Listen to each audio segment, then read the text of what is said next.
Maqaa Abbaa, maqaa Ilmaa, Hafuura Qulqulluu, Waaqa tokkoo. Ameen. Yaa'iin waliigalaa qulqulluu Sinoodosii caamsaa 2017 murtoowwan gurguddoo dabarsuudhaan goolabame. Fedhii fi hawwii nama dhuunfaadhaan qofa gara muudama Hafuura Qulqulluutti dhufuun hin danda'amu jedhame. Maatiiwwan Waaqayyoo, ijoolleen adaraa fannoo jalaa, hordoftootni amantaa Ortodoks Tawaahidoo Itoophiyaa iddoo adda addaa haala adda addaa keessa ta'uudhaan miidiyaa keenya kan hordofaa jirtan nageenyi Waaqayyoo, araarsummaan haadha keenya qulqulleettii Maariyaamii fi teekni araarsummaanii fi gargaarsi ergamoota Waaqayyoo qulqullootaa fi wareegamtootaa iddoo isin jirtan hundumatti isiniif haa ta'u. Oduu mana kiristaanaa caamsaa 20 kan isin biraan ga'u ani barsiisaa Mulugeetaa Alamuuti. Murtoowwan darban gurguddoo keessaa qulqulluun Sinoodosii yaa'ii isaa keessatti ilaalee furmaata itti kennuudhaaf kan murteeffate hojimaata badaa mana kiristaanaa maqaa ishee balleesse kutaa biyya lallabaa Finfinnee keessatti malaammaltummaan qomoo babal'ifate mana lubummaa kutaa lallabaa biyyichaa keessatti argamaa ture furmaata akka argatuudhaaf barsiisa mana kiristaanaa fi qajeeltoo macaafa qulqulluu gara cinatti dhiisuudhaan faayidaa dhuunfaa ofii gidduu galeeffachuudhaan aangoo isaanii daheeffatanii aanga'oota maallaqa guddaa fudhatanii namoota qacaraa turan irratti tarkaanfiin mana kiristaanaa akka fudhatamu qulqulluun Sinoodosii yaa'ii isaa caamsaa 2017 keessatti murteessu manni kiristaanaa beeksiste. Murtoo manni kiristaanaa dabarsitee isiniif dhiyeessaa hordofni walitti deebinu። የአዲስ አበባን ሀገረ ስብከት የአስተዳደር ችግርን በተመለከተ በብፁዓን አባቶቻችን የሚመራው አጣሪ ኮሚቴ በመረጃና በማስረጃ የተደገፈ ሪፖርትን ለምልዓተ ጉባኤው አቅርቧል። ምልዓተ ጉባኤውም የቀረበውን ጥልቅና ሰፊ በመረጃ የተደገፈ ሪፖርትን ከሰማ በኋላ በጉዳዩ ላይ በስፋት ውይይት በማድረግ በአገረ ስብከቱ የተከሰተውን ዘርፈ ብዙ ችግር ለመቅረፍና የአገረ ስብከቱን ክብር የቤተ ክርስቲያንን ልዕልና ለመመለስ ይቻል ዘንድ ጠቃሚ የሆኑ ውሳኔዎችን በዚህ በአገረ ስብከቱ ላይ ያስተላልፏል። አንደኛ በአዲስ አበባ ሀገረ ስብከት በአጣሪ ኮሚቴው በቀረበው ጥናት መሰረት የሥራ አፈጻጸም ጉድለት ያለባቸው የሥራ ኃላፊዎች ከተጠያቂነት ጋር በጠቅላይ ቤተ ክህነት በኩል ከኃላፊነታቸው እንዲነሱ የቅዱስ ሲኖዶስ ምልዓተ ጉባኤ ወስኗል። ኤጋ ኩተኖን ቁልቁሉን Sinoodosii hojimaata badaa sirreessuudhaaf mana kiristaanaa keessatti tarkaanfiin fudhachuu jalqabe kan jajjabeeffamuu fi deeggaramu waan ta'eedhaaf amantootni fi hordoftoonni mana kiristaanaa Ortodoks Tawaahidoo Itoophiyaa hundumti keenyu hojimaata badaa balleessuudhaaf sirreeffamnis akka jiraatuudhaaf malaammaltummaa fi sanyummaa mana kiristaanaatti ol galee hidda babal'ifatee jiru hundee irraa buqqisuun qabsoo amantaa hadhaawaa fudhachuun akka nurra jiru hojiiwwan gaggaarii abbootiin keenya raawwachaa jiran utubuun dirqama kiristaanummaa keenyaa akka ta'e dhaamsa miidiyaa keenyaati.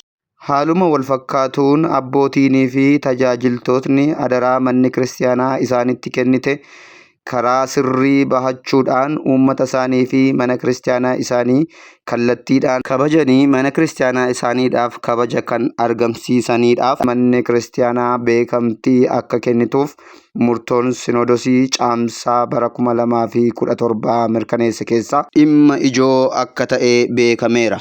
Hangafa Phaaphaasota hojii hafuuraa isaanitti kennameef bifa fakkeenyummaa gaarii qabuun raawwachaa turanii fi raawwachaa jiraniidhaaf murtoo dabarse akka itti aanutti isiniif dhiyeessa. በየሀገረ ስብከቱ ተመድበው ለረጅም ዘመናት ደከመኝ ሰለቸኝ ሳይሉ የቅድስት ቤተ ክርስቲያንን መዋቅርና ትውፊት ጠብቀው የሚያስፈልገውን መስዋዕትነት ሁሉ ከፍለው ለቤተ ክርስቲያን ልዕልና ለሐዋርያዊ ተልእኮ መስፋፋትና ለእናት ቤተ ክርስቲያን ተቋማዊ እድገት የዕድሜ ልክ አገልግሎት የሰጡ ብፁዓን ሊቃነ ጳጳሳት በምልዓተ ጉባኤው ዕውቅና እንዲሰጣቸው የቅዱስ ሲኖዶስ ምልዓተ ጉባኤ ወስኗል። itti fufuudhaan qulqulluun Sinoodosii murtoo isaa caamsaa 2017 keessatti barsiisa wangeelaa dogoggoraa abbootiin sadan eebbifamoo hangafa phaaphaasota Abuune Filiiphoos, eebbifamoo hangafa phaaphaasota Barnaabaas, abbaa keenya eebbifamoo Abuune Gabri'eelin muudhaa fi yaa'ii abboota beektotaa liqaawunta gubaa'ee jedhamuun sakatta'amee akka dhiyaatee fi abbootiin barsiisa ormaa kana kennan miidiyaatti dhiyaatanii uummata kiristaanaa Ortodoks Tawaahidoo dhiifama akka gaafatanii fi dogoggora barsiisaa dabarsanis akka sirreessaniidhaaf murtoon darbe. Murtoo qulqulluu Sinoodosii akka kaanutti isiniif dhiyeessina. ሦስቱም ብፁዓን ሊቃነ ጳጳሳት በጉዳዩ ላይ ሀሳብ ሰጥተዋል። የእነሱን ካዳመጠ በኋላ የቅዱስ ሲኖዶስ ምልዓተ ጉባኤ የሚከተለውን ውሳኔ ያሳልፈዋል። ሦስቱም ብፁዓን አባቶች ብፁዕ አቡነ ፊልጶስ ሊቀ ጳጳስ፣ ብፁዕ አቡነ በርናባስ ሊቀ ጳጳስ፣ ብፁዕ አቡነ ገብርኤል ጳጳስ ጥፋታቸውን አምነው በቅዱስ ሲኖዶስ ፊት ቀርበው ይቅርታ በመጠየቅ በሊቃውንቱ ጉባኤ የቀረበውን እውነተኛውን የቅድስት ቤተ ክርስቲያንን አስተምሮ የሚያምኑትና የሚያስተምሩት መሆኑን በመግለጽ ለተፈጠረው ስህተት ይቅርታ ጠይቀዋል። የቅዱስ ሲኖዶስ ምልዓተ ጉባኤ ይቅርታቸውን ተቀብሎ ያስተላለፉት የስህተት ትምህርት በኢትዮጵያ ኦርቶዶክስ ተዋሕዶ ቤተክርስቲያን ቴሌቪዥን ጣቢያ ቀርበው በምልዓተ ጉባኤ ፊት ቀርበው የሰጡትን የእምነት ክደት ቃላቸውን አስተምሯቸውን አርመውና አስተካክለው ለመላው ሕዝበ ክርስቲያን በቴሌቪዥን ጣቢያው አርመው እንዲያስተላልፉ መመሪያ ትእዛዝ ሰጥቷል።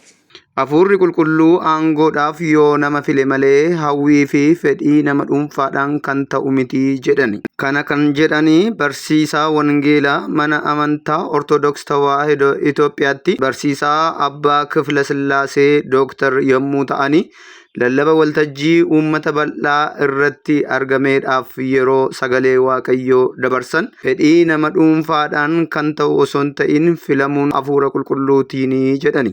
Kanaafuu murtoon qulqulluun Sinoodosii taa'ee murteesse murtoo hafuura qulqulluu ta'uu barsiisaa Abbaa Kifla Sillaaseen ibsani. Yaada barsiisaa Abbaa Kifla Sillaasee akka aanutti isiniif dhiyeessa. እግዚአብሔር የሚያውቀው ካመኑለት በላይ የታመኑለትን ሰዎች ነው። በገበያ ተደራድሮ እንደ መግዛት በገበያ ቀን ዕለተ ዓርብ ጌታችን ኢየሱስ ክርስቶስ በቀራንዮ አደባባይ ተቸንክሮ እንደ ሸማ ጥቅል እኛ የምንለብሰውን ጸጋ ልጅነት ከጎኑ በፈሰሰው ማየገባው ሁላችንም ጸጋ ክብር አለበሰ። Aangoon hafuura qulqulluu qabsoo qabsuuraatiin gaggeeffamuu akka ta'e eebbifamoo abbaan keenya Abuune Saawuroos ibsani. Muudamni yeroo kana muudama wareegamaa akka ta'e kaasaniiru. Bara bade keessatti muudama argachuun wareegama simachuu akka ta'e hubatanii bara tajaajila isaanii wareegama isaanirraa malu kaffaluun fiixaan akka baasan ibsani. Hiriyootni isaanii eebbifamoo hangafoonni phaaphaasota kanneen akka Abuune Gorgoriyoos dhugaa baatee Abuune Saawuroosiidhaaf qaban uummata bal'aa fuulduratti ibsani. Dhugaa ba'umsi abbootii kanaa wacinii fi iyyi mandara gamaa keessaa dhaga'amu jibbiinsa abbaa keenyaa fi saba kanaadhaaf qaban kan ibsu malee dhugaatti filmaanni gaggeeffame filmaata hangafa phaaphaasota miseensa qulqulluu Sinoodosii fi hafuura qulqulluudhaan kan deeggarame ta'uu ifatti kan mul'isedha. እንኳን ደስ አለ ብለዋል። ግን እንኳን ደስ አለ ሳይሆን እግዚአብሔር ያጽናህ ነው የሚባለው። እግዚአብሔር ያጽናህ ነው እንጂ እንኳን ደስ አለ አይባልም። ምክንያቱም በዚህ ዘመን ሹመት የሚሸሽበት ሹመት የሚያስፈልግበት ዘመን አይደለም። የፈተና ጊዜ ነው። ፈተና ነው። ሹመት ማለት አባቶቻችን እንደሚናገሩት ሺህ ሞት ማለት ነው። ስለዚህ ወደ መከራ መግባት እንጂ የሚያስደስት ነገር የለም። ለመታገል፣ ለመከራ፣ ለመሰቃየት፣ ለመሰደብ ለዚህ ነው።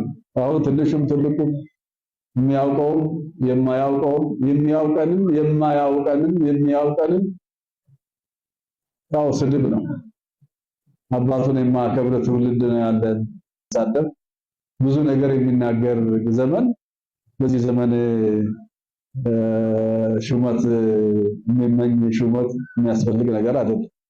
ግን ያው በመንፈስ ቅዱስ የሚመራው ቅዱስ ሲኖዶስ ትሰራለህ መስራት አለብህ ብሎ ስለዚህ እስከምችል ድረስ መቼም መታገል ነውና ለመታገል ለመሰቃየት ለመፈተን ተዘጋጅቻለሁ ማለት ነው።